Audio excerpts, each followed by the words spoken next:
Today I'm going to be showing you one option on how to combine multiple Ikonart stencils to make a larger sign. Please keep in mind that there are multiple ways to do this, and this is just one way.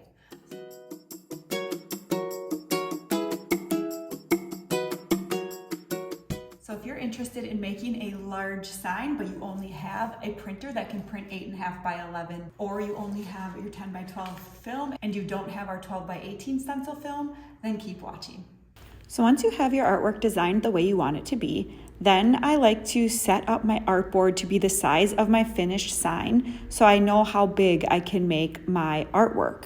So the white part here is my finished sign size, and now I'm just scaling my artwork to fit within that sign. And then once I know that my artwork is the right size, then I can change my artboard to be 8.5 by 11, which is the size I'm actually printing on.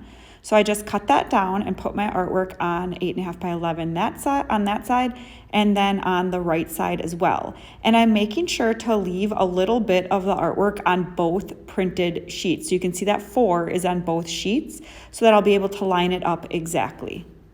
After I print, I just make my stencil as normal. So I'm lining this up with the edge of my stencil film so that I don't have to cut any off of that one side.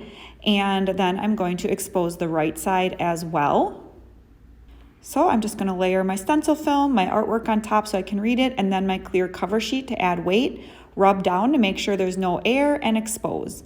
And then I just rinse it out in my sink with my sprayer. Once both stencils are washed out, I can line them up. The one on the right isn't yet dry yet, which is why it looks spotty, but it will be dry before I use it. And after it's completely dry, I'll post-expose for 2 minutes.